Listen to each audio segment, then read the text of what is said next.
ونعوذ بالله من شرور أنفسنا ومن سيئات أعمالنا من يهده الله فلا مضل له ومن يضلل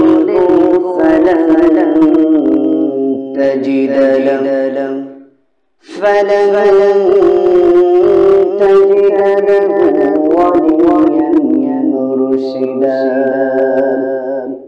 ونشهد أن لا إله إلا الله وحده لا شريك له ونشهد أن سيدنا سندنا ومولانا وأولانا وطبيب قلوبنا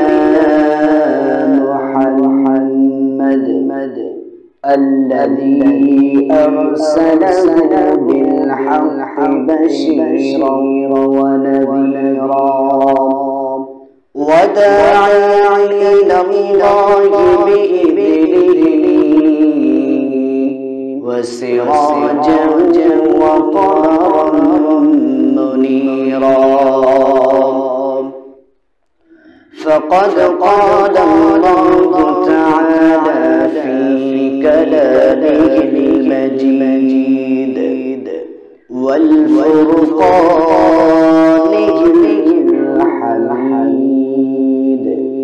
সকলে জবান খুলে মহব্বতের সাথে দিল থেকে পড়ি আউযু বিল্লাহি মিনাশ শাইতানির রাজীম বিসমিল্লাহির রাহমানির রাহিম লা তাজিদু কওমান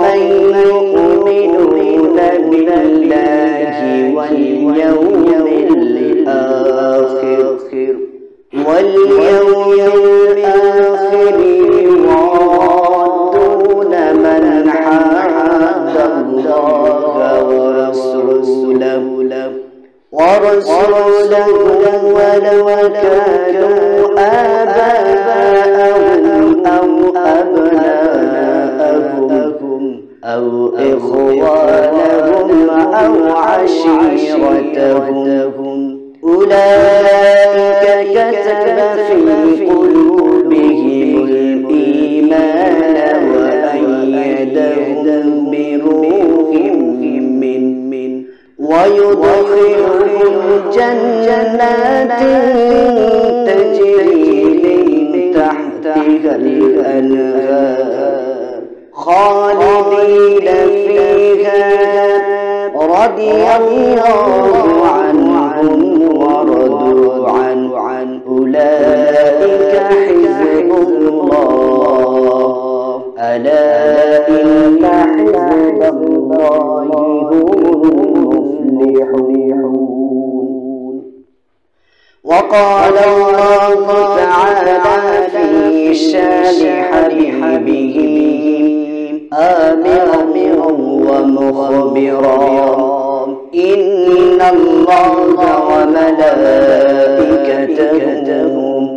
يصلون على النبي يا أيها الذين آمنوا صلوا عليه وسلموا تسليما اللهم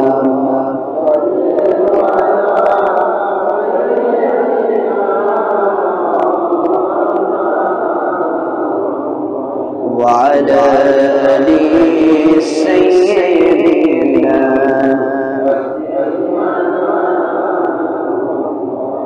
اللهم صل على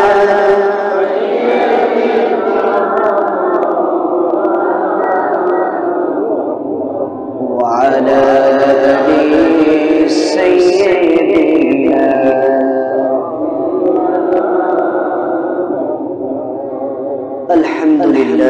আলহামদুলিল্লাহ সম্মানিত দিনদার পরহেজগার আল্লাহ প্রিয় কোরআন প্রিয় জুমার নামাজ প্রিয় দূর দূরান্ত থেকে হেঁটে আসা আগত মুসল্লিবৃন্দ সবাইকে আমার অন্তরের অন্তরস্থল থেকে আন্তরিক সালাম। আসসালামু আলাইকুম ওয়া রাহমাতুল্লাহ। আল্লাহ পাক রব্বুল আলামিন তাবারাক তাআলার দরবারে লাখ কোটি শুকরিয়া কৃতজ্ঞতা যে মহান রব্বুল আলামিন আমাদেরকে অত্যন্ত ভালোবেসে মহব্বত করে দুনিয়ার সমস্ত কাজ থেকে ফারেক করে কোরআনের জন্য মসজিদের জন্য জুমার নামাজের জন্য কবুল করে নিয়েছেন। এজন্য দিল থেকে শুকরিয়া আদায় করে সকলে বলি আলহামদুলিল্লাহ। আর জোরে শুকর বলি আলহামদুলিল্লাহ। আল্লাহ পাক রব্বুল আলামিন তাবারাক তাআলার দরবারে যাবতীয় কিছু প্রশংসা সকলে বলে আলহামদুলিল্লাহ। শত কোটি দরুদ ও সালাম সেই মহামানব মুক্তির দূত সাইয়্যিদুল মুরসালিন খাতামান নবিয়্যিন যিনি ছিলেন নির্যাতিত নিপীড়িত মজলুম মানুষের দিশারি আহমদ মুহাম্মদ মুস্তাফা সকলে পড়ি সাল্লাল্লাহু আলাইহি ওয়াসাল্লাম। সম্মানিত উপস্থিতি, কোরআন শরীফের সূরা মুজাদালা, কোরআন শরীফে সূরা মুজাদালা 58 নম্বর সূরা। এই সূরা থেকে একটি আয়াতে মুকদ্দাসা তেলাওয়াত করেছি। উক্ত আয়াতের উপর কথা বলবো ইনশাআল্লাহ। আল্লাহ তাআলা আমাকে বলা এবং আপনাদেরকে শোনার তৌফিক দান করুক, সকলে বলি আমিন। এই আয়াতটা নাযিল হয়েছিল বদর যুদ্ধের সময়। কোন সময়? বদর যুদ্ধের সময়। এবং একটা সাহাবীর উপর আয়াতটা নাযিল। কার উপর? এই সাহাবীর নাম হচ্ছে আবু উবাইদা ইবনুল জাররাহ। আসলে তার নামটা হচ্ছে আবু উবাইদা ইবনে আব্দুল্লাহ ইবনুল জাররাহ। তার বাবার নাম ছিল আব্দুল্লাহ, তার দাদার নাম ছিল জাররাহ। কিন্তু তিনি তার বাবার নামে পরিচিত নয়। তিনি তার বাবার নামে পরিচিত নয়, তার দাদার নামে তিনি পরিচিত হলেন। কি জন্য হলেন, কেন হলেন, এই বিষয়ে আজকের আলোচনা। আবু উবাইদা ইবনুল জাররাহ হচ্ছে তার দাদার নাম। মানুষ প্রত্যেকেই তার সার্টিফিকেট নেয়, চরিত্রের সনদ নেয় ইউনিয়ন পরিষদ থেকে। সেখান থেকে প্রত্যেকের পিতার নামে প্রত্যেকেই ভূষিত হয় বা পরিচিতি লাভ করে। কিন্তু এই এমন একজন সাহাবী যিনি তার বাবার নামে পরিচিত নন, তিনি তার দাদার নামে পরিচিত। তার বাবার নামটা কাটা পড়ে গেছে। এই বিষয়ের আজকের আলোচনা। তিনজন সাহাবী ইসলাম কবুলের আগে, ইসলাম গ্রহণের আগে তারা অনেক ভালো ছিলেন, উত্তম ছিলেন। তার মধ্যে একজন হচ্ছে সাইয়্যিদুনা আবু বকর সিদ্দিক রাদিয়াল্লাহু তাআলা আনহু। সাহাবীদের নাম শুনলে অন্তত রাদিয়াল্লাহু তাআলা আনহু এতটুকু উচ্চারণ করবেন ইনশাআল্লাহ। দ্বিতীয়ত ছিলেন হযরত উসমান জিন্নুরাইন রাদিয়াল্লাহু তাআলা আনহু। তৃতীয়ত ছিলেন আবু উবাইদা ইবনুল জাররাহ। তিনজন সাহাবী ইসলাম কবুলের আগে যথেষ্ট ভালো মানুষ ছিলেন। হযরত আবু বকর সিদ্দিক রাদিয়াল্লাহু তাআলা আনহু কেমন ভালো ছিলেন? সাইয়্যিদুনা ওমর ফারুক রাদিয়াল্লাহু তাআলা আনহু তিনি যখন খেলাফতে ছিলেন, যখন তিনি মক্কা শাসন করতে লাগলেন, 30 লক্ষ বর্গ মাইল এরিয়ার আয়তন হলো মক্কা নগরী। এত পরিমাণ ইসলাম প্রচার করা হলো। 30 লক্ষ বর্গ মাইল এরিয়ার প্রেসিডেন্ট তিনি হয়ে গেলেন। 10 বছর তিনি খেলাফত চালালেন। একটা বুড়িমার বাড়িতে তিনি ফজরের নামাজ আদায় করে গেলেন। ও বুড়িমা, আমি আপনার খেদমতে শামিল হতে চাই। বুড়িমা বলল, বাবা, ও বাবা ওমর, আমার বাড়ির যত কাজ সেগুলো তো অনেক আগে একজন করে দিয়েছে। সাইয়্যিদুনা ওমর ফারুক রাদিয়াল্লাহু তাআলা আনহু ভাবলো আজকে হয়তো দেরি করে ফেলেছি, কালকে দ্রুত তার সঙ্গে আসবো এবং আমি এই বুড়িমার যত বাড়ির কাজ রয়েছে এই কাজগুলো আমি সম্পাদন করব। তিনি দ্বিতীয় দিন আবার আসলেন। আসার পরে তিনি বুড়িমাকে বললেন, ও বুড়িমা, আপনার কোনো কাজ আছে কিনা বলেন। আপনার যত কাজ আছে সমস্ত কাজ আমি করে দিতে চাই। বুড়িমা বলল, ওমর, আজকে তুমি লেট করে ফেলেছো। একজন যুবক এসে আমার সমস্ত কাজ করে দিয়েছে। সাইয়েদুনা ওমর ফারুক চিন্তা করলো, জিজ্ঞাসা করি ব্যক্তিটাকে কে? বলল ব্যক্তিটাকে, বুড়িমা বলল তাকে আমি চিনি না, তার নামও আমাকে বলে নাই। তিনি ছদ্মবেশে আসে, তার মাথার উপর কেমন যেন একটা রুমাল দিয়ে ঘণ্টা দেয়া থাকে, তার চেহারাটা আমি আজ পর্যন্ত দেখি নাই। সে আসার পরে আমার সমস্ত কাজ করে, আমার খিদমত শেষ করার পর তিনি আস্তে করে আবার চলে যায়। সাইয়েদুনা ওমর ফারুক রাদিয়াল্লাহু তাআলা চিন্তা করলো এবার ফজরের নামাজের আগে আমি উপস্থিত হব। পরদিন আবার ওমর রাদিয়াল্লাহু তাআলা আনহু তিনি চলে আসলেন ফজরের নামাজের আগে। আসার পরে বুড়িমা বলল, ওমর আজকেও তুমি দেরি করে ফেলেছো। ওই যুবক তো আজকেও আমার খেলে চলে গিয়েছে। তিনি চিন্তা করলো ফজরের আজানের আগে আসবো, দেখি যুবক কিভাবে চান্স নেয়। তিনি ফজরের আজানের আগে আসলেন। আসার পরে তিনি দেখলেন বুড়িমার বালতির মধ্যে পানি রয়েছে, আবার যেন যুবকটা তার খিদমত করে চলে গিয়েছে। চিন্তা করলো ব্যক্তিটাকে আমাকে জানতেই হবে, এত সুন্দর একজন চরিত্রবান ব্যক্তি যে গভীর রাতে এসে আমার কাজগুলো নিজেই কেড়ে নিয়ে করে যাচ্ছে আর আল্লাহর কাছে প্রিয় হয়ে যাচ্ছে। তিনি এবার গভীর রজনীতে এশার নামাজ আদায় করার পর বুড়িমার বাড়ির পাশে আশ্রয় নিলেন। তিনি আর বাড়িতে গেলেন না। লক্ষ্য করে দেখলো যখন রাত গভীর হয়ে গেল, শেষ রাতের দিকে যখন চলে গেল রাত, ওই সময় একজন যুবক তার মাথার উপর সুন্দর করে রুমাল দিয়ে ঘণ্টা দেয়া। যুবকটা একটা বালতি কাঁধে করে আস্তে ফিস করে পা ফেলে বাড়ির মধ্যে প্রবেশ করলো। পাশের কূপ থেকে পানি তুললো। তোলার পরে বুড়িমার যত কাপড় চোপড় ছিল সেইগুলা পরিষ্কার করলো। এরপরে বুড়িমার বাড়ির আঙ্গিনা যত অপরিষ্কার ছিল পরিষ্কার করলো। সমস্ত কাজ শেষ করার পরে যখন চলে যাবে, সাইয়েদুনা ওমর ফারুক রাদিয়াল্লাহু তাআলা আনহু তাকে ঝাঁকা করে পিছন থেকে ধরে বললেন, ও যুবক তুমি কে? তোমার পরিচয় কি? তোমার পরিচয়টা বলে দাও। আবু বকর সিদ্দিক পরিচয়টা দিতে চাচ্ছেন না, বারবার একটু মোড়ামুড়ি করছে ছুটে যাওয়ার জন্য। এরপরে জাপটে ধরার পর যখন রুমালটা সরিয়েছে, দেখে এটা আর কোনো যুবক নয়, এটা হচ্ছে সাইয়েদুনা আবু বকর সিদ্দিক রাদিয়াল্লাহু তাআলা আনহু। সকলে পড়ি সুবহানাল্লাহ। আবু বকর সিদ্দিককে বলল, আবু বকর তুমি এত সুন্দর কাজ করতেছো, আল্লাহর কাছে প্রিয় হয়ে যাচ্ছ, আমার জন্য একটু সুযোগ করে দেয়া যায় না? আবু বকর বলল, খলিফাতুল মুসলিমিন, আপনি তো এখন খলিফা মাসনাদে আছেন, সুতরাং আপনি অনেক কাজ নিয়ে ব্যস্ত থাকেন, রাষ্ট্রের কাজ। এরপরেও আপনি এটা করতে আসলে আপনার অনেক প্রেসার হয়ে যাবে। এইজন্য আপনার কিছু কাজ আমি করে দিই। সকলে বলি সুবহানাল্লাহ। কেমন তাকওয়াবান ছিলেন। 2 নম্বরে হচ্ছে উসমান জিন্নুরাইন। তাকে জিন্নুরাইন বলা হয় কেন জানেন? তিনি ছিলেন 2 নূরের অধিকারী। সকলে বলি সুবহানাল্লাহ। বিশ্বনবী সাল্লাল্লাহু আলাইহি ওয়াসাল্লামের একটা মেয়েকে কন্যাকে বিবাহ দিয়েছিলেন। এরপরে ওই কন্যা মারা যায়। এরপরে বিশ্বনবী তার আচার আচরণ ব্যবহারে এত খুশি হয়েছিলেন, তার সাথে আবার একটি কন্যা বিবাহ দিয়েছিলেন, যার কারণে তাকে জিন্নুরাইন বলা হয়, 2 নূরের অধিকারী। উসমান রাদিয়াল্লাহু তাআলা আনহু কেমন ছিলেন?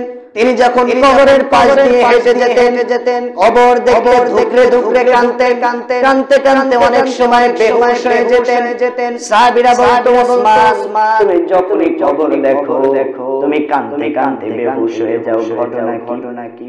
উসমান রাদিয়াল্লাহু তাআলা আনহু বলেন, ও আমার প্রাণপ্রিয় বন্ধু সাহাবীরা, আমার সঙ্গে তোমরা সব সময় থাকো, কিন্তু কবর এমন একটা জায়গা, ওইটা হচ্ছে ফার্স্ট ইমিগ্রেশন। ওইটা ক্রস করার জন্য মানুষ কত মিনতি করবে। ওইটা হচ্ছে প্রথম ঘাটি, প্রথম গেট। যে ব্যক্তি কবর থেকে মাপ পেয়ে যাবে, সেই ব্যক্তির সামনের পথগুলো সহজ হয়ে যাবে। কিন্তু কবর এমন একটা জায়গা, ওই কবরের মধ্যে কোনো বাতি নাই, কোনো বালিশ নাই, কোনো এয়ার কন্ডিশন নাই, কোনো সুন্দর খাট পালন নাই। ওখানে আমাকে একা থাকতে হবে। আর যেখানে আমার একাকিত্ব থাকতে হবে, সেইটা চিন্তা করে আমার অনেক বড় ভয় হয়। কতটা তাকওয়াবান ছিলেন, অথচ তারা কিন্তু জান্নাতের সার্টিফিকেট প্রাপ্ত সাহাবী ছিলেন। তারপরেও তাদের এত ভয়, অথচ আমাদের ফজর কাজা হয়ে যায়, আমাদের হুঁশ থাকে না। কথা বলেন ঠিক কিনা? সতর্ক হতে হবে। আরেকজন সাহাবী আবু উবাইদা ইবনে জাররাহ, আল্লাহর নবী বিশ্ব নবীর কাছে কিছু খ্রিস্টান আসলো, এসে বলল, ইয়া রাসূলুল্লাহ, ইয়া হাবিবাল্লাহ, আমাদের একটা বিচার ফায়সালা করে দিবেন, আমাদের একটা বিচার ফায়সালার জন্য একজন সাহাবী পাঠিয়ে দিবে। আল্লাহর নবী বিশ্ব নবী নামাজ শেষ করার পর যেন খুঁজতেছে, সাইয়েদুনা ওমর ফারুক ভাবলো হয়তো বিচারের দায়িত্বটা আমাকে দিবে। এই জন্য তিনি একটু মাথা উঁচু করে আবার নিজ করে, মানে বোঝাচ্ছে আল্লাহর নবী আমি তো উপস্থিত আছি।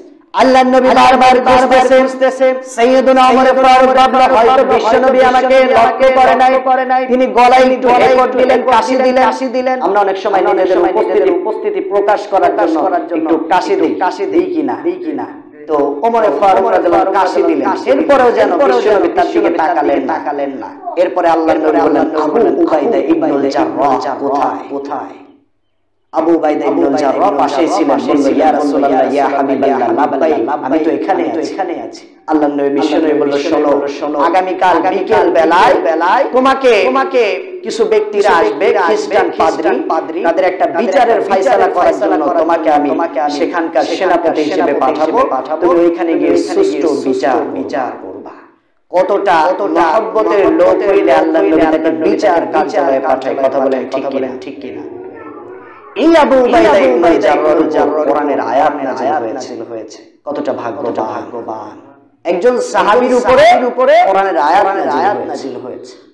উহুদের ময়দানে আবু উবাইদা ইবনে জাররাহ তার অবদান রয়েছে।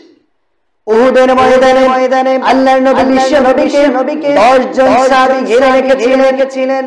আল্লাহর নবী বিশ্ব নবী একটা জায়গাতে কিছু সাহাবীদেরকে নিযুক্ত করেছিলেন, আমরা যুদ্ধে জয়ী না হই তোমরা এই জায়গা ত্যাগ করবা না। কিন্তু যখন দেখলো কাফেররা ভয় পেয়ে পালিয়ে গেল, তাদের মধ্যে আবার দুইটা ভাগ হয়ে গেল। ভাগ হওয়ার কারণে একদল যে মাল সম্পদ এগুলা কুরানোর জন্য ছুটতে লাগলো। আর এক গ্রুপ তারা ওই গেটের উপর দাঁড়িয়ে ছিল। তখন খালিদ বিন ওয়ালিদ ইসলাম গ্রহণ করেন নাই। তিনি বলল, তোমরা আমার সঙ্গে কিছু সংখ্যক কাফেররা আসো, আমি যুদ্ধের মোড় ঘুরিয়ে দেব। এরপরে যুদ্ধের মোড় ঘুরে গেল। আল্লাহর নবী বিশ্ব নবীর উপর আক্রমণ করার জন্য চেষ্টা করলো। আল্লাহর নবী বিশ্ব নবীকে 10 জন সাহাবী ঘিরে রেখেছিলেন। কয়জন? আল্লাহর নবী বিশ্ব নবীকে 10 জন সাহাবী ঘিরে রেখেছিলেন। তার মধ্যে অন্যতম একজন সাহাবী যার নাম হচ্ছে তালহা রাদিয়াল্লাহু তাআলা আনহু। আল্লাহর নবী বিশ্ব নবী লক্ষ্য করে দেখলো তালহা রাদিয়াল্লাহু তাআলা আনহু একবার আল্লাহর নবীর শরীরের সঙ্গে লেগে যায়, আবার পিছু হয়ে যায়, আবার যেন আল্লাহর নবী বিশ্ব নবীর শরীরের সঙ্গে লেগে যায়, আবার যেন তিনি পৃথক হয়ে যায়। আল্লাহর নবী বিশ্ব নবী বললেন, ও তালহা, একবার তুমি আমার শরীরের সঙ্গে লেগে যাচ্ছ, আবার পৃথক হয়ে যাচ্ছ, ঘটনা কি? তালহা রাদিয়াল্লাহু তাআলা বললেন, ইয়া রাসূলুল্লাহ, ইয়া হাবিবাল্লাহ, তীরের যেই রকম আঘাত আসতেছে, বর্ষার যেই রকম আঘাত আসতেছে, আমার ভয় হচ্ছে আমার ভিতর দিয়ে কোন তীর ঢুকে গিয়ে আপনার শরীরের মধ্যে যেন ঢুকে না যায়।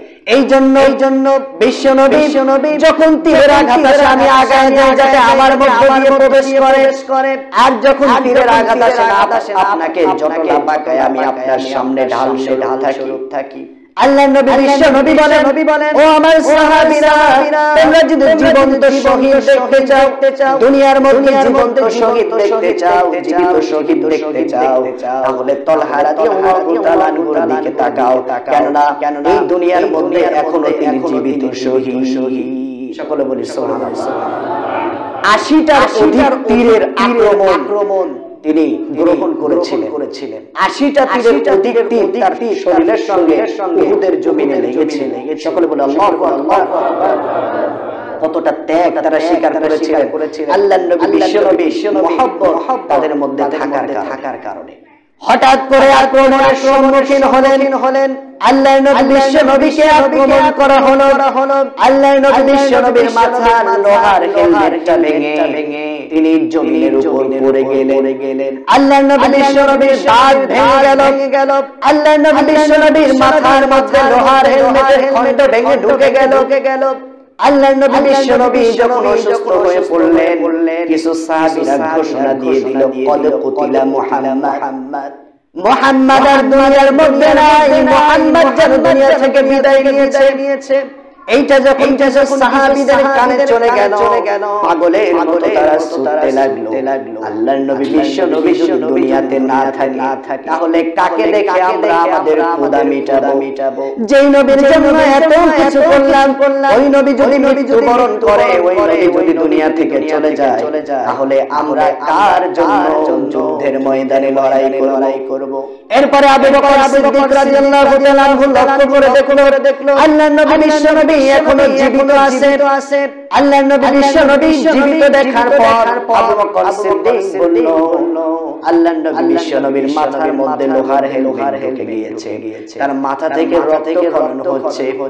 উহুদের ময়দানে কিছু লতা পাতা দিয়ে একটা সুন্দর করে টুকরা করে আল্লাহর নবী বিশ্ব নবীর ওই জায়গাতে দিয়ে দেয়া হলো, লাগানো হলো, মলম পট্টি করে দেয়া হলো। কিন্তু তাও যেন রক্ত থেমে নাই, ওই লোহার ভগ্নাংশ খণ্ডটা বের করতে হবে। আল্লাহর নবী বিশ্ব নবীর ভগ্নাংশ বের করার জন্য আবু বকর চেষ্টা চালাচ্ছিল। এমন সময় লক্ষ্য করে দেখলো আবু উবাইদা ইবনে জাররাহ দৌড়াতে আসতেছে আর বলতেছে, আবু বকর, তুমি আল্লাহর নবী বিশ্ব নবীর রক্ত রাখা মুখে লাগাবে না, ওই লোহার ভগ্নাংশ তোলার দায়িত্ব আমি আবু উবাইদা। ছুটে আসলেন। আসার পরে আল্লাহর নবী বিশ্ব নবীর ওই যে রক্তের মুখের যেই জায়গাতে সাইডে জায়গাতে লোহার খণ্ড ঢুকে আছে, ওই জায়গাতে দাঁত দিয়ে সুন্দর করে আবু উবাইদা ইবনে জাররাহ শক্ত করে কামড়ে ধরলেন। কামড়ে ধরার পরে একটা টান দিলেন। আজকে টান দেওয়ার পরে আল্লাহর নবী বিশ্ব নবীর লোহার ভগ্নাংশ ভাঙা অংশটুকু বের হয়ে আসলো। আর আবু উবাইদা ইবনে জাররাহ দুইটা দাঁত ভেঙে উহুদের জমিনে পড়ে গেল। সকলে বলে আল্লাহ। কতটা ত্যাগ স্বীকার করেছিলেন। আমরা শুধু বলে জিলাপি খাওয়া সুন্নাত, খিচুড়ি খাওয়া সুন্নাত, মিলাদুন নবী পালন করা সুন্নাত, যুদ্ধের ময়দানে গিয়ে দাঁত ভাঙাটা সুন্নাত, এটা বলি না। কারণ বলতে গেলেই তো ডাক আসে। কিছু মানুষ স্লোগান দিচ্ছে, জিহাদ জিহাদ জিহাদ চাই, লাঠি দেখলে আমরা লাঠি দেখলে ধরেন একটা জায়গায় খুব কোরআন হাদিসের কথা হচ্ছে। এখন কোরআন হাদিসের জোশে তারা বলতেছে জিহাদ করতে গেলে আমরা ঝাঁপিয়ে পড়ব। এখন দূর দিকে তাকায় দেখে একটা বাহিনী লাঠি নিয়ে আসতেছে। এখন বলে জিহাদ চাই, লাঠি দেখলে আমরা। ঠিক কি না? এরকম ঈমান নিয়ে জান্নাতে যাওয়া সম্ভব না। উহুদের ময়দানে আল্লাহর নবী বিশ্ব নবী দাঁত ভেঙেছিল। জিবরাইল আলাইহিস সালামের পাখনা কয়টা আপনারা কি জানেন? কয়টা বলেন তো? ৭০,০০০ পাখনা। কয়টা? ৭০,০০০ পাখনা। আল্লাহর নবী বিশ্ব নবী একদিন জিবরাইল আলাইহিস সালামকে বলতেছে, জিবরাইল তুমি যখন চলাচল করো ৭০,০০০ পাখনায় কি বাড়ি দাও? বলে ইয়া রাসূলুল্লাহ ৭০,০০০ পাখনা তো বাড়ি দিই না, তবে চারটা বা ৭০,০০০ পাখনায় বাড়ি দিই। সকলে বলে সুবহানাল্লাহ। বলল প্রথমবার কখন? বলল প্রথমবার যখন ইউসুফ আলাইহিস সালামকে যখন তার ভাইরা ষড়যন্ত্র করে কূপের মধ্যে ফেলে দিচ্ছিল, ওই সময় আল্লাহ তাআলা বলল, জিবরিল দ্রুততার সঙ্গে যাও, আমার ইউসুফকে তুমি ক্যাচ করো, ধরে ফেলো। যদি তাকে না ধরো আমি ওই যারা কওমের লোক আছে তাদেরকে আমি ধ্বংস করে দেব। ওই দিন ইয়া রাসূলুল্লাহ আমি ৭০,০০০ পাখনায় বাড়ি দিছি। সকলে বলে সুবহানাল্লাহ। বলল দ্বিতীয়বার কখন পাখনায় বাড়ি দিয়েছে? ৭০,০০০ পাখনায়। বলে দ্বিতীয়বার যখন ইব্রাহিম খলিলুল্লাহকে নমরুদ যখন আগুনের মধ্যে ফেলে দিচ্ছিল, ওই সময় ওই আগুনটা কি সুন্দর করে দেয়া হবে নাকি আগুনের কাণ্ডই রাখা হবে, এটা জানার জন্য আল্লাহ তাআলা আমাকে ইব্রাহিম খলিলুল্লাহর কাছে পাঠিয়েছিল। ওই সময় আমি দ্রুততার সঙ্গে যাওয়ার জন্য ৭০,০০০ পাখনাটাই বাড়ি দিয়েছি। বলল তৃতীয়বার কখন? বলল তৃতীয়বার আমি যখন দেখলাম আল্লাহ তাআলা আমাকে ডাকলো, জিবরাইল দ্রুততার সঙ্গে যাও, ইসমাঈল যাবিহুল্লাহ তার গলার উপর দিয়ে ইব্রাহিম খলিলুল্লাহ আমাকে খুশি করার জন্য ছুরি চালাচ্ছে, দ্রুততার সঙ্গে জান্নাত থেকে একটা দুম্বা নিয়ে যাও আর ইসমাঈলকে সরিয়ে দাও, কেননা ইসমাঈল যদি কুরবানি হয়ে যায় আমি আল্লাহ তাআলা প্রত্যেকটা পিতার জন্য তার নিঃসন্তানকে কুরবানি করা ওয়াজিব করে দেব। সকলে বলে আল্লাহু আকবার। জিবরাইল আলাইহিস সালাম দ্রুততার সঙ্গে আসলেন এবং জান্নাত থেকে একটা দুম্বা নিয়ে আসলেন, দুম্বাটার কুরবানি হয়ে গিয়েছে। বলল চতুর্থবার কখন? বলে ইয়া রাসূলুল্লাহ ইয়া হাবিবাল্লাহ চতুর্থবার উহুদের ময়দানে।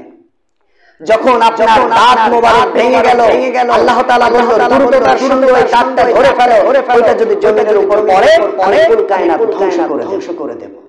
যখন আল্লাহ তাআলা এটা বলল আমি দ্রুততার সঙ্গে আসার পরে আমি হাত দিলাম, কিন্তু আমার মনে হলো আমার হাতের উপর দিয়ে কে যেন একটা হাত ঢুকায় দিয়েছে। আমি যখন চোখটা খুললাম খুলে দেখি সেটা আর কারো হাত, সেটা হচ্ছে আবু বকর সিদ্দিক রাদিয়াল্লাহু তাআলা। সকলে বলি সুবহানাল্লাহ। জিবরাইলের আগে আবু বকর সিদ্দিক তিনি আল্লাহর দাঁতটা গ্যাস করে ফেলেছিলেন। কতটা ভালোবাসা আর মহব্বত হলে আল্লাহর নবীর কতটা ভালোবাসলে তার জন্য জীবন হয়। কথা বলেন ঠিক কি? সম্মানিত উপস্থিতি, অন্য বিষয়ে যাব মূল পয়েন্টের আলোচনায় শেষ হবে কিনা সন্দেহ। যেটা বলতেছিলাম আল্লাহর নবী বিশ্বনবীর মানবতা কেমন ছিল আপনারা জানেন না?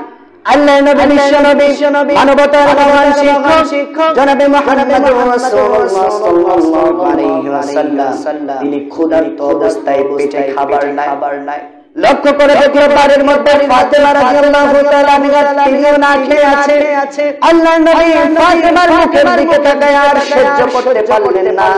একজন ইহুদি বাড়ির পাশে চলে গেলেন। একজন ইহুদির বাগানের মধ্যে প্রবেশ করলেন। ওই ইহুদি বলল তুমি যদি আমার থেকে পানি তুলে দাও, পানি তুলে দিলে তোমাকে কয়টা খেজুর দিব। আল্লাহর নবী বিশ্বনবী বারবার কষ্ট করে ক্ষুধার্ত অবস্থায় ওই বালতি দিয়ে পানি তুলতেছে। আল্লাহর নবী বিশ্বনবী যখন পানি তুলতেছে হঠাৎ করে বালতিটা ছিঁড়ে পড়ে গিয়েছে। পড়ে যাওয়ার কারণে ইহুদি এসে আল্লাহর নবী বিশ্বনবী একটা থাপ্পড় লাগায় দিয়েছে। আল্লাহর নবী বিশ্বনবীর লাবণ্যময় চেহারাটা লাল হয়ে গিয়েছে। চোখ দিয়ে টপটপ করে পানি পড়তেছে। ইহুদি যখন আল্লাহর নবী বিশ্বনবীকে থাপ্পড় মেরেছে, ইহুদির দিকে আল্লাহর নবী বিশ্বনবী তাকিয়ে আছে। ইহুদি চিন্তা করতেছে আমাকে যদি একটা থাপ্পড় মারে আমি আর দুইটা দিয়ে দিব। আল্লাহর নবী বিশ্বনবী বলল ইহুদি ভাই তুমি যে আমাকে মেরেছো তোমার হাতে ব্যথা লেগেছে কিনা? যদি তোমার হাতে ব্যথা লেগে থাকে তাহলে আমাকে ক্ষমা করে দিবা। ইহুদি চিন্তা করলো হায় তাকে আমি থাপ্পড় মেরেছি, সে আমাকে দুইটা মারার বদলে আমাকে বলতেছে তুমি ইহুদি ভাই ব্যথা পেয়েছো কিনা? এটা সাধারণ কোনো মানুষ না, এটা সাধারণ কোনো মানবতা না, এটা নিশ্চয়ই আল্লাহ তাআলার পাঠানো পয়গম্বর। এরপরে ইহুদির সঙ্গে আরো যারা লোক ছিল সমস্ত ব্যক্তি আল্লাহর নবী বিশ্বনবীর হাতে হাত রেখে কালেমা পড়ে সঙ্গে মুসলমান হয়ে গিয়েছিলেন। কেমন মানবতা ছিল! আল্লাহর নবী বিশ্বনবীর সঙ্গে বেয়াদবি করেছিল আবু লাহাবের সন্তান উতবা আর উতাইয়া। আল্লাহর নবী বিশ্বনবীর দিকে থুতু নিক্ষেপ করার কারণে আল্লাহ তাআলা নবী বিশ্বনবী বলেছিল আল্লাহ তোমার এই কুকুর সৃষ্টি জগতের মধ্যে যত কুকুর আছে তার মধ্যে থেকে একটা কুকুর আবু লাহাবের সন্তানের দিকে লেলিয়ে দিও। তিনি মাঝে চিৎকার করত বাঘ আসছে আমাকে খেয়ে গেল। এরপরে বাঘ দেখা যায় না। আবু লাহাব চিন্তা করলো বিশ্বনবীর বদদুয়া নিশ্চয়ই লাগছে, এইজন্য মাঝে এরকম চিৎকার করে। তাকে একটা সফর সঙ্গীতে পাঠিয়ে দিল, একটা বিজনেস সফরে পাঠিয়ে দিল ব্যবসার কাজে। ওইখানেও মাঝে চিৎকার করে বাঘ আসলো। এরপরে দেখে বাঘ আসে। একদিন চিৎকার করতেছে বাঘ আসছে, কেউ আগায় নাই। দেখে তিনটা তাবু পাড়ি দিয়ে মাঝের তাবু ছিল আবু লাহাবের সন্তান বুকের উপর পাড়া দিয়ে তার কলিজাটা টান দিয়ে ছিঁড়ে খেয়ে ফেলেছে। কিসের জন্য? আল্লাহর নবীর সঙ্গে বেয়াদবি করার জন্য। আল্লাহর নবী মানবতার একজন মহান শিক্ষক, তার সঙ্গে বেয়াদবি করলে আল্লাহ কি ছেড়ে দেবে? ছেড়ে দেবে না। মেইন পয়েন্ট কথা বলে শেষ করব ইনশাআল্লাহ, অন্যদিকে যাচ্ছি না। সেটা হচ্ছে যেটা আমাদের মেইন পয়েন্ট ছিল, আবু উবাইদা ইবনে জাররাহ এর বাবার নাম কাটা পড়লো কি জন্য? বদর প্রান্তর। এটা হচ্ছে মদিনা থেকে বা মক্কা থেকে ৬,৫০০ কিলোমিটার দূরে ইয়াম্বু নামে একটা শহর আছে। কোন শহর? ইয়াম্বু শহরের মাঝে বামের দিকে হচ্ছে আপনার বদর, যেটাকে বলা হয় বদরের প্রান্তর। ওখানে 14 জন শাহাদার কবর দেওয়া হয়েছিল। বদরের যুদ্ধে ৭০ জন সাহাবী শহীদ হয়েছিলেন। ৭০ জন সাহাবী 14 জন সাহাবী শহীদ হয়েছিলেন, শাহাদাত পাঠ করেছিলেন। ৭০ জন কাফের বন্দী হয়েছিলেন, আর ৭০ জন কাফের জাহান্নামে টিকিট কেটে দুনিয়া থেকে বিদায় নিয়েছিলেন। আর এই বদর যুদ্ধে মুসলমানরা ছিল ৩১৩ জন। কয়জন? ৩১৩। কাফেররা ছিল ১০০০। কতজন? ইবলিস তিনি নেতৃত্ব দিচ্ছিল কাফেরদের বিরুদ্ধে। আল্লাহর নবী বিশ্বনবী তাবুর মধ্যে দোয়া করতেছিলেন। এরপরে তিনি বের হয়ে আসলেন। আল্লাহর নবীকে জটলা পাকায় কিছু মানুষ ঘিরে রেখেছিল। এখন মিস্টার ইবলিস দাঁড়িয়ে ছিল আবু জেহেলের পাশে। কার পাশে? লক্ষ্য করে দেখে ৫,০০০ মালাইকা, অর্থাৎ ৫,০০০ ফেরেশতা ডান্ডা নিয়ে নামতেছে। কি নিয়ে? মিস্টার ইবলিস দেখছে ডান্ডা নিয়ে নামতেছে ফেরেশতা। আজ কপালে ইবলিস বলে, আবু জেহেল তুমি যুদ্ধ পরিচালনা করো, আমার একটু কাজ আছে, আমি আসতেছি। আবু জেহেল বলে, ঘটনা কি? হঠাৎ করে তোমার কাজের চাপ আসলো কেন? বলে, সমস্যা নাই, আমি আসতেছি। ইবলিস কি দেখেছে? ৫,০০০ ফেরেশতা দেখছে। কি নিয়ে নামতেছে? ডান্ডা নিয়ে নামতেছে, ঠান্ডা করতে। কারণ মুসলমানরা ৩১৩ জন, আল্লাহ তাআলা সাহায্য পাঠাচ্ছে।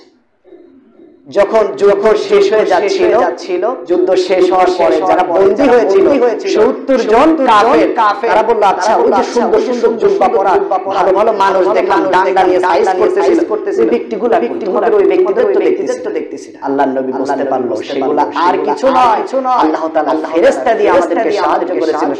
সকলে বলে কুসু কাটা কাটছিল, যে কয়টারে ফিশ ছিল একদম জাহান্নামে টিকিট কাটায় সারছিল। এখন চিন্তা করতে পারেন যে ফেরেশতারা আসলো, তারপর 14 জন মৃত্যুবরণ করলো কেন? শাহাদাত পাঠ করলো কেন? এখান থেকে বোঝা যায় ইসলামের জন্য রক্ত ঝরাতে হবে, নইলে ইসলাম কবুল হবে না। ইসলাম কায়েম করতে হলে খালি সাল্লাল্লাহু খালাম আর জিলাপি খাওয়া সুন্নাত, এইভাবে ইসলাম সম্ভব। খালি তাসবিহ টেপে মসজিদের মধ্যে আর সুবহানাল্লাহ তো কইতে পারে না। আরো 500 দানার জায়গায় আরো 500 দানা যোগ করে খালি মসজিদের তাসবিহ টেপে আর মন করবেন যে জান্নাতের ভিতর চলে গেছে। আল্লাহর ফেরেশতারা আসো, জান্নাত গোলায় খাও, জান্নাত গোলায় খাও। তো সোজা না জান্নাত পেতে হলে জান্নাতে যাওয়ার মতো কাজ করতে হবে। আবু উবাইদা ইবনে জাররাহ লক্ষ্য করে দেখলো আল্লাহর নবী বিশ্বনবীকে জটলা পাকায় ধরে আছে। এরপরে একজন ব্যক্তিকে যেন বারবার ওই জটলার দিকে আঘাত করতেছে, আল্লাহর নবী বিশ্বনবীকে আঘাত করার জন্য। আবু উবাইদা প্রথমবার তাকে ঠেলে সরায় দিলেন। আবার তিনি লক্ষ্য করে দেখলো আল্লাহর নবী বিশ্বনবীকে আক্রমণ করার জন্য ওই জটলার মধ্যে আবার কে যেন আঘাত করে ঢুকতেছে। আবু উবাইদা ইবনে জাররাহ আবার তাকে সরায় দিল। তৃতীয়বার তিনি আর ধৈর্য ধরে থাকতে পারলেন না। তিনি একটা তরবারি নিয়ে একটা আঘাত করলেন। ওই ব্যক্তির মাথা ছুটে গিয়ে অনেক দূরে পড়ে গেল, আর বডিটা পড়ে থাকলো। যখন বদরের যুদ্ধ শেষ হয়ে গেল, প্রত্যেকের লাশগুলো একত্র করা হচ্ছিল। এরপরে যখন একটা লাশের মাথা নাই, যখন মাথাটা আনা হলো, আনার পরে দেখলো এটা আর অন্য কারোর মাথা নয়, এটা আবু উবাইদা ইবনে জাররাহর পিতার মাথা। সকলে অবাক হয়ে গেল যে মুহাম্মদ, তুমি তো মানবতা শিক্ষা দাও, আজকে তুমি যুদ্ধের জন্য বাবাকে সন্তানকে বাবাকে দিয়ে দিয়েছো, নিজের পিতাকে কল্লা উড়ায় দিয়েছে। আল্লাহর নবী বিশ্বনবীকে সবাই আঙ্গুল দিয়ে কথা বলতেছে। আল্লাহর নবী যতক্ষণ আল্লাহর পক্ষ থেকে কোনো বিষয় না আসে, আল্লাহর নবী কিছু বলেন এরপরে আল্লাহর নবী বিশ্বনবীর চেহারার মধ্যে বোঝা গেল ওহী নাজিল হবে, ওহী নিয়ে আসবে জিবরাইল আলাইহিস সালাতু ওয়াসসালাম, এবং ওহী নিয়ে আসলেন, সেই ওহীটাই ছিল এই মুজাদালার আয়াতটা। আল্লাহ তাআলা বলেন লা তাজিদু কওমান ইউমিনুনা বিল্লাহি ওয়াল ইয়াউমিল আখির। হে নবী আপনি জানিয়ে দিন কওমের মধ্যে যেই সমস্ত কওম যারা আল্লাহ এবং রাসূলের বিরুদ্ধাচরণ করে, হতে পারে তাদের কারোর পিতা, কারোর বাবা, হতে পারে কারোর বাবার, কারোর সন্তান, কারোর ভাই, কারোর আত্মীয়-স্বজন, বিল্লাহি ওয়াল ইয়াউমিল আখির। আর সে যখন আল্লাহর নবীকে অধিক ভালোবাসে আর আখিরাতকে বিশ্বাস করে, মান হাদাল্লাহু ওয়া রাসূলুহু, আল্লাহর নবী বিশ্বনবীকে মহব্বত করে, ওয়ালাউ কানু আবাআহুম আও আবনাআহুম আও ইখওয়ানাহুম আও আশীরাতাহুম, আর যদি তারা কওমের লোক হয়, আর যদি আল্লাহর নবী আল্লাহর বিরুদ্ধাচরণ করে, উলাইকা কাতাবা ফি কুলুবিহিমুল ঈমান ওয়া আইয়াদাহুম বিরূহিম মিন, আমি আল্লাহ তাআলা তাদের মধ্যে রূহানি একটা শক্তি ঢুকায় দিই, ঈমানের একটা পাওয়ার ঢুকায় দিই। শুধু তাই নয়, ওয়া ইউদখিলুহুম জান্নাতিন তাজরি মিন তাহতিহাল আনহার, আমি আল্লাহ তাআলা তাদেরকে জান্নাতের মধ্যে ঢুকাবো। শুধু তাই নয়, তাহতিহাল আনহার, নাহার থাকবে, সেখানে দুধের নহর থাকবে এবং পানির নহর থাকবে, নহর প্রবাহিত হবে তাদের জান্নাতের পাদদেশ দিয়ে। এরপরে বলেন রাদিয়াল্লাহু আনহুম ওয়া রাদু আন, উলাইকা হিজবুল্লাহ, আর যারা আল্লাহর জন্য নিজেদেরকে বিলিয়ে দেয় তারা হচ্ছে আল্লাহ তাআলার দল। আলা ইন্না হিজবাল্লাহি হুমুল মুফলিহুন, আর সমস্ত দিকে লক্ষ্য করে দেখা যায় আল্লাহর দলরাই হচ্ছে সব সময় সফল কাম হয়। সকলে বলি সুবহানাল্লাহ। এই জন্য আপনার উপর যখন ইসলামের আঘাত আসবে তখন আপনাকে ঝাঁপিয়ে পড়তে হবে, কেননা আল্লাহ তাআলা আপনাকে হুকুম করেছে তোমার বাবাও যদি তোমার বিপক্ষে থাকে, আর যদি আল্লাহ নবী বিশ্বনবীর বিরুদ্ধাচরণ করে, তাহলে তাকে ওভারটেক করে তোমার যুদ্ধের ময়দানে যেতে হবে। এটা কার কথা? আল্লাহ তাআলা জানিয়ে দিয়েছেন, এটা আমার কোনো কথা না। বাড়িতে গিয়ে কোরআন শরীফ খুলে দেখবেন সূরা মুজাদালা 22 নম্বর আয়াত। আল্লাহ পাক রব্বুল আলামিন তাআলা আমাদেরকে উক্ত আলোচনা ইমান গ্রহণ করার তৌফিক দান করুন। সকলে বলি আমিন। ওয়া আখির